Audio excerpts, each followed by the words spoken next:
Hello बच्चों, मैं Akshay Joseph आप लोगों का केमिस्ट्री मेंटोर लेकर आया हूं आपके लिए एक बहुत बढ़िया वीडियो जहां पर हम लोग टारगेट कर रहे हैं बीएससी नर्सिंग की कंप्लीट इंफॉर्मेशन को।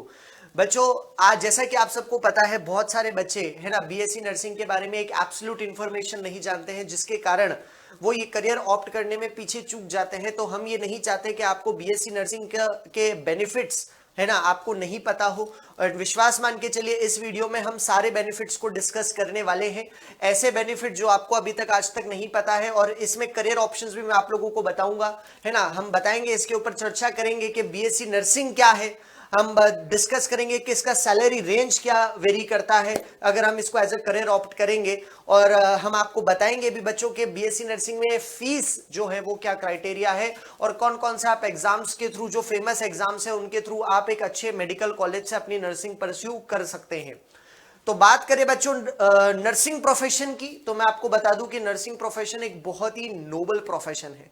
बहुत सारे बच्चे नहीं जानते, लेकिन आप एक बहुत अच्छे मेडिकल फील्ड में जाएंगे, है ना, इसको परस्यू कर कर, और एज अ फर्स्ट डॉक्टर है, फिर उसके बाद में जो मेडिकल वॉरियर माने जाते हैं वो माने जाते हैं नर्सेस को। जैसा कि आपको पता है 2020 में जो कोविड पैंडेमिक आया था, है ना, सारे नर्सेज ने जो काम किया था बच्चों, है ना, अपने डे टू डे लाइफ को भी पीछे छोड़कर, अपनी पर्सनल लाइफ को भी छोड़कर वो एज अ पेशेंट्स की सेवा कर रहे थे। तो nursing is a noble profession, है ना, जहां पर आपको सेवा करने का मौका मिलेगा, और उसके साथ साथ में आप इसको एज अ करियर भी सोच सकते हैं, आपको एक अच्छा सैलरी पैकेज भी मिलेगा। क्लियर बात है। तो इसको एज ए नोबल प्रोफेशन लेके चलना है, क्योंकि यार जीवन में संतुष्टि भी बहुत ज्यादा जरूरी है ना। विश्वास मान के चलिए, जब आप बीएससी नर्सिंग कर कर एक नर्स बनेंगे और आप पेशेंट्स के वो इमोशंस को समझेंगे, आप पेशेंट्स के साथ इंटरेक्शन करेंगे, तो उसका सुख और उसका आनंद अलग ही होगा बच्चों। क्लियर बात है। तो ये मुझे आज आपको अच्छे से इंफॉर्मेशन देनी है अबाउट बीएससी नर्सिंग। क्लियर बात है बच्चों।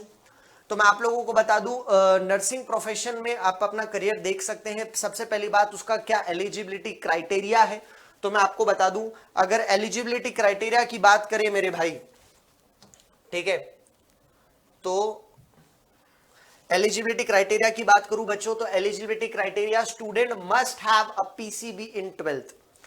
फिजिक्स केमिस्ट्री बायोलॉजी उसका सब्जेक्ट होना चाहिए क्लास 12th में, है ना। और अगर मैं कट ऑफ की बात करूं तो उसके 12th में मिनिमम 50% मार्क्स होने चाहिए हर नर्सिंग एग्जाम को देने के लिए। ऑलमोस्ट यही है ना वो लोग डिमांड करते हैं। तो 50% से आपके मार्क्स जो है वो अबव होने चाहिए फिजिक्स केमिस्ट्री बायो का अगर एग्रीगेट बनाए तो। तीसरा पॉइंट, हालांकि एलिजिबिलिटी नहीं है, लेकिन मैं अपनी साइड से जोड़ देता हूं, आपके अंदर एक नर्स बनने का सेल्फ मोटिवेशन भी होना चाहिए। कभी कभार हम देखते हैं कि बहुत सारे बच्चे ऐसे क्योंकि क्योंकि उनका सिलेक्शन नहीं हो रहा है तो वो बीएससी नर्सिंग करने लग जाते हैं। कभी कभार हम लोग देखते हैं कि सर कुछ नहीं है तो हम नर्सिंग प्रोफेशन में जा रहे हैं, ठीक है। तो ऐसे कुछ भी नहीं को एज ए नहीं सोचना है nursing profession. Nursing profession is a noble profession. जब तक आप किसी काम को खुद करने के इच्छुक नहीं होंगे बच्चों, वो काम आपसे प्रॉपरली और अच्छे तरीके से नहीं होगा, ठीक है। तो आपको बीइंग अ नर्स बनने का सेल्फ मोटिवेशन होना चाहिए, है ना, आपकी एक वजह होनी चाहिए नर्स बनने की। क्लियर बात है। तो इसको एक हमें एलिजिबिलिटी क्राइटेरिया में डाल सकते हैं कि आपको एक नर्सिंग प्रोफेशन के लिए सेल्फ मोटिवेशन होना बहुत ज्यादा जरूरी है। और ऊपर वाले जो दो पॉइंट्स हैं वो तो गवर्नमेंट नॉर्म्स हैं बच्चों के, पीसीबी होना चाहिए आपका 12th क्लास में। और दूसरी बात, आपके 12th क्लास में मिनिमम 50% मार्क्स से ऊपर होने चाहिए। क्लियर बात है बच्चों। चलिए नेक्स्ट अगर हम डिस्कस करें इसके बारे में, ठीक है, तो करियर स्कोप्स जो हैं वो क्या क्या हो सकते हैं, ठीक है बच्चों। तो करियर स्कोप्स की अगर मैं बात करूं, ठीक है ना, तो करियर स्कोप्स में मैंने कुछ पॉइंट्स आप लोगों के यहां पर बना के रखे हैं। यहां पर देख लीजिए, jobs as a nurse in government and private hospitals. बच्चों आजकल आप देख रहे हैं कि बहुत सारे गवर्नमेंट भी इसके ऊपर कोशिश कर रही है कि हम अच्छे खासे, है ना, हॉस्पिटल्स को कंडक्ट करें, हम अच्छे हॉस्पिटल्स को बनाएं।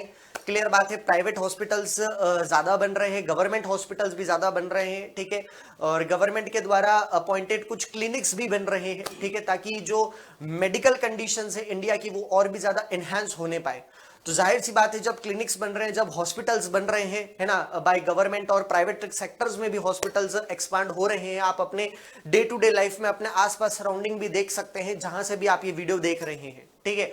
तो जाहिर सी बात है, जब मेडिकल फील्ड बढ़ रही है तो उसमें नर्सेस की अपॉइंटमेंट भी बढ़ेगी, है ना। तो आप बीइंग अ नर्स यहां पर काम कर सकते हैं गवर्नमेंट हॉस्पिटल में एज वेल एज एक प्राइवेट हॉस्पिटल में, ठीक है। आपको एक अच्छी रेपुटेशन और एक अच्छी जॉब प्रोफाइल मिलेगी, विश्वास मान के चलिए, है ना। Nursing officer in reputed government colleges, बच्चों एक एग्जाम होता है जब आप बीएससी नर्सिंग कंप्लीट कर लेंगे, ठीक है, एक अच्छे कॉलेज से, उसके बाद में एक एग्जाम होता है, वहां पर भी आप उसको अप्लाई क्रैक करके आप एक नर्सिंग ऑफिसर बन सकते हैं एक रेप्यूटेड गवर्नमेंट हॉस्पिटल्स में, लाइक एम्स हो गया, है ना। तो बच्चों वो एग्जाम का नाम है नॉर्सेट। नॉर्सेट आपको एक क्रैक करना पड़ेगा, जो कि अगर आपके 4 साल का जो स्टडी है उसके अकॉर्डिंग ही वो वहां पर सवाल पूछे जाएंगे, ठीक है। तो नॉर्सेट क्रैक करने के बाद एक नर्सिंग ऑफिसर आप बन सकते हैं, जिसकी सैलरी भी बहुत अच्छी खासी होती है बच्चों, अभी हम डिस्कस करेंगे, टेंशन मत लीजिए, है ना। और सीएनओ पोजीशन आप बन सकते हैं, चीफ नर्सिंग ऑफिसर।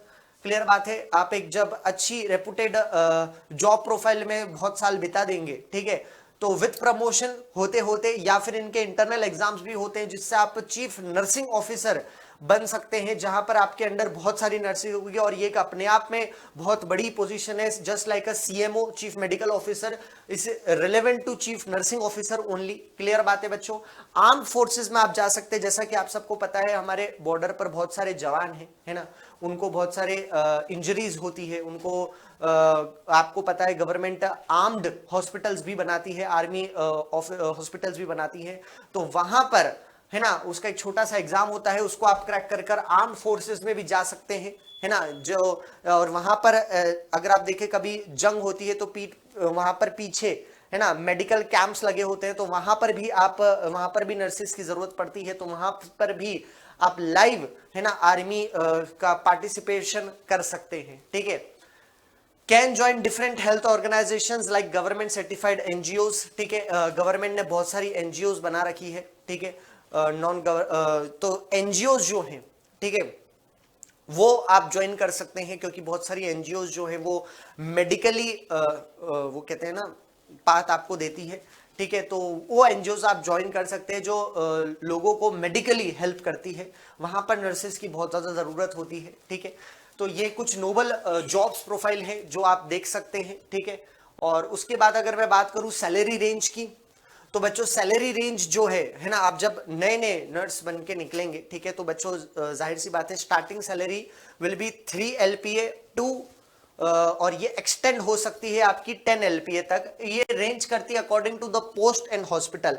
अब बच्चों आप एक नर्सिंग ऑफिसर बन रहे हैं, ठीक है, अगर एक एम जैसे रेपुटेड हॉस्पिटल में, तो स्टार्टिंग सैलरी आपकी 60-70,000 होगी और रेंज करते करते वो 1.5 लाख तक भी पहुंच जाएगी, है ना। तो ये 10 LPA तो मैंने तब के लिए बताया है जब आप धीरे धीरे नॉर्मल नर्स की तरफ जाते हैं कि स्टार्टिंग सैलरी 3 LPA हो सकती है, फिर जब आप एक्सपीरियंस्ड हो जाएंगे तो ये 8 to 10 LPA तक वेरी करेगी। लेकिन अभी आप CNO अगर बन जाएं तो ये सैलरी रेंज और भी ज्यादा एक्सपेंड हो सकती है, 15 to 18 LPA भी जा सकती है। LPA मतलब लैक्स पर एनम, ठीक है। और अगर आप नर्सिंग ऑफिसर बन जाएंगे तो भी 18 LPA तक एक्सटेंड हो सकती है, ठीक है। ये रेंज मैंने बताई है कि अगर आप सिर्फ नर्स पोजीशन पर रहते हैं तब क्या होगा, लेकिन अगर आपकी पोजीशन बढ़ती जाएगी, आपकी पोस्ट बढ़ती जाएगी, आप CNO बन गए, आप nursing officer, experienced nursing officer बन चुके हैं, तो ये 15 to 18 LPA में डिफर कर सकती है। क्लियर बात है बच्चों। तो एक बहुत ही अट्रैक्टिव सैलरी रेंज है यहां पर, है ना, जिसको आप परस्यू कर सकते हैं एज अ करियर सोचकर। अब बहुत सारे एग्जाम्स यहां पर कंडक्ट होते हैं, है ना। एक मैं आपको वर्बली बता देता हूं, KGMU होता है, ठीक है, RUHS होगा जो राजस्थान को टारगेट करता है, KGMU लखनऊ को टारगेट करेगा, ABVMU टारगेट कर सकते हैं, एम्स नर्सिंग टारगेट कर सकते हैं, हालांकि ये सिर्फ गर्ल्स टारगेट कर सकती हैं, ठीक है। तो बच्चों बहुत सारे एग्जाम्स हैं जो कंडक्ट होते हैं और ये सारे ही एग्जाम्स हमारी टीम, है ना, Utkarsh nursing entrance exam team conduct करवाती है, इसके एंट्रेंस एग्जाम की प्रिपरेशन करवाती है।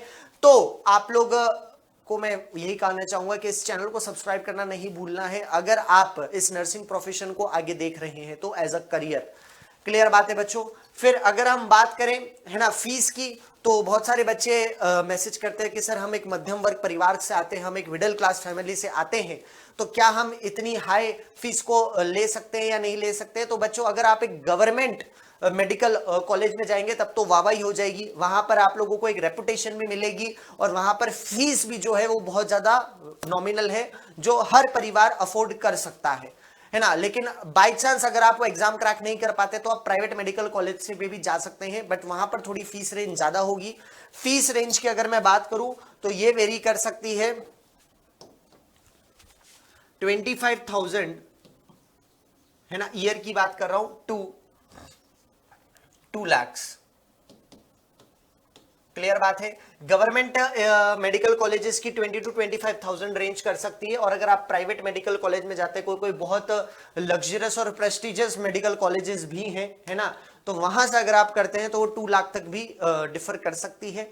तो बच्चों ये कुछ इंपॉर्टेंट इंफॉर्मेशन थी बीएससी नर्सिंग के रिगार्डिंग, क्योंकि बहुत सारे बच्चे जानते ही नहीं है कि बीएससी नर्सिंग की क्या इंपॉर्टेंस, हम उसको एज ए करियर ऑप्ट कर सकते हैं या नहीं कर सकते हैं। तो मैं आज आप लोगों के लिए एक छोटा सा वीडियो लेकर आया था, है ना। लेकिन उसके साथ साथ में एक इंपॉर्टेंट इंफॉर्मेशन में और बच्चों बता दूं कि 15 अगस्त, जैसा कि आपको पता है, इंडिपेंडेंस डे है ना, और ये इंडिपेंडेंस डे बहुत ज्यादा खास होने वाला है। क्यों? क्योंकि उत्कर्ष आपके नर्सिंग कोर्सेज पर आप लोगों को, है ना, उत्कर्ष आपके बीएससी नर्सिंग एंट्रेंस एग्जाम के कोर्सेज पर 13 से 21 अगस्त तक, है ना, 3 बेनिफिट्स मिलने जा रहे हैं, 3 गुना खुशियां मिलने जा रही है बच्चों। वो 3 बेनिफिट्स क्या है कि जैसा कि आप सबको पता है स्वतंत्रता दिवस चल रहा है, तो स्वतंत्रता दिवस के चलते आपको फ्लैट 78% डिस्काउंट मिल जाएगा।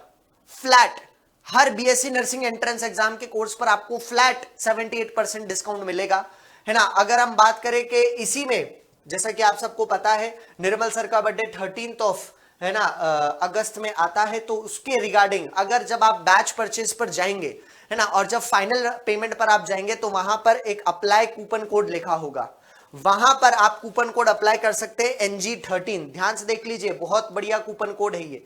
तो ये 78% तो डिस्काउंट मिल ही रहा है, NG13 कर देंगे तो आप धीरे धीरे देखेंगे वहां पर कि आपकी प्राइस 13% कम होती हुई, आपको प्राइस कम होती हुई नजर आएगी वहां पर। क्लियर बात है बच्चों, है ना। और रक्षाबंधन भी चल रहा है बच्चों, त्योहारों का उत्सव है यहाँ पर, है ना, आप देख पा रहे हैं। तो रक्षाबंधन के चलते आपको 100% रिवार्ड पॉइंट्स मिलेंगे। क्लियर बात है बच्चों, 100% रिवॉर्ड पॉइंट्स आप लोगों को मिल रहे हैं, अप टू 100% रिवॉर्ड पॉइंट्स। इन रिवॉर्ड पॉइंट्स को आप आगे फ्यूचर में यूज कर सकते हैं। क्लियर बात है बच्चों, तो ये अपनी तैयारी को और भी ज्यादा धार दीजिए, है ना, क्योंकि अभी एमपीपी नेस्टी भी बाकी है, और उसके साथ साथ में इन फ्यूचर 2025 के भी बीएससी नर्सिंग एंट्रेंस एग्जाम को अगर आप टारगेट करते हैं तो। क्लियर बात है बच्चों, तो ऐसी अमेजिंग वीडियोस और इन्फॉर्मेटिव वीडियोस मैं आप लोगों के लिए लेकर आता रहूंगा। चैनल को सब्सक्राइब करना नहीं भूलना है, सेशन को शेयर करना नहीं भूलना है, जिन बच्चों को लगता है, आप चाहते हैं कि उन तक ये इन्फॉर्मेशन वीडियो जाने पाए। ठीक है, मिलेंगे ऐसी वीडियोस के साथ में, तब तक के लिए थैंक यू सो मच बच्चों।